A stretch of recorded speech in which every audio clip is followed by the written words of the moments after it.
செந்தில் ஒரு லஞ்சம் வாங்கினாரு. மீனா அதனால சாப்பிடாம இருந்து அவங்க உடம்பு கேட்டு அவங்க ஹாஸ்பிட்டல்ல போய் அட்மிட் ஆயிட்டு ஃபைனலா அவங்க டிஸ்சார்ஜ் பண்ணணும்னு சொல்லிட்டாங்க. எல்லாரும் குடும்பத்துக்குள்ள ஒரு குழப்பம். மீனா எந்த வீட்டுக்கு கூட்டு போல அப்படின்னு சொல்லிட்டு மீனா கிட்ட கேக்குறாங்க. மீனா வந்துட்டு யோசிச்சுட்டே இருக்கும்போது செந்தில் சொல்றாரு நான் கூட்டு போறேன் அப்படின்னு சொல்றாரு. அவங்க அப்பா சொல்றாரு, அவங்க அப்பா அவங்க அம்மா நாங்க எங்க வீட்டுக்கு கூட்டிட்டு போறோம் அப்படின்னு சொல்றாங்க. கோமதி என்ன சொல்றாங்க, நான் என் வீட்டுக்கு கூட்டு போறேன். ஃபைனலா டிசிஷன் மீனா தான் எடுக்கிறாங்க. எங்க அத்தை வீட்டுக்கு போறேன் அப்படின்னு சொல்லிட்டு அதோட கிளம்பிட்டு இருக்கும்போது கோமதி வந்து கேக்குறாங்க, என்ன ஆச்சு, என்ன பிரச்சனை அப்படின்னு சொல்லி கேக்குறாங்க. ஒண்ணும் இல்ல அப்படின்னு சொல்லிட்டு சொல்லிடுறாங்க.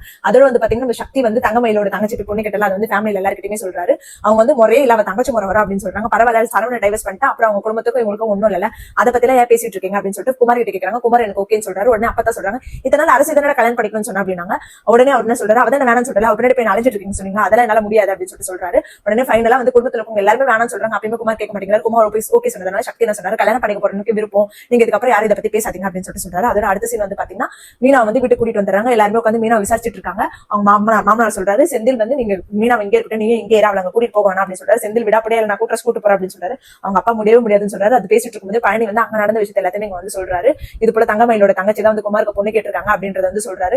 கோமதி சொல்றாங்க அது முறையே வராது அப்படின்னு சொல்றாங்க. பரவாயில்ல, சரவண டைவர்ஸ் பண்ணிட்டு அதுக்கப்புறம் அந்த பிரச்சனையே இல்ல, அதனால குமாருக்கு கல்யாணம் பண்ணி வைக்கணும் அப்படின்னு சொல்லிட்டு ரொம்ப தீவிரமா இருக்காங்க. குமாரோட கல்யாணம் வச்சு அவங்க வீட்டுல பிரச்சனை நடக்குது, அந்த கல்யாணம் பண்ணிட்டா பிரச்சனை இருக்காது அப்படின்னு சொல்லிட்டு அண்ணன் முடிவு எடுத்திருக்க அப்படின்னு எல்லாருமே ஷாக்கா பார்க்கும்போது சரவணன் என்ன சொல்றாரு, அவன் எனக்கு பிடிக்காததான் என் தம்பி ஜெயில கொண்டு போயிருக்கு, அவன் எனக்கு அடிச்சு கொள்ளணும் போல தோணுது, ஆனாலுமே வந்துட்டு அந்த குடும்பத்தை வந்து பொண்ணு கேட்கணும்னு சொல்லுங்க, வாழ்க்கை சீரழிஞ்சிரும் அப்படின்ற மாதிரி சொல்றாங்க. அதுக்கு கோமதியும் பாண்டியனும் மறைக்கிறாங்க. அதுவே இந்த எபிசோடு முடிச்சிருக்காங்க.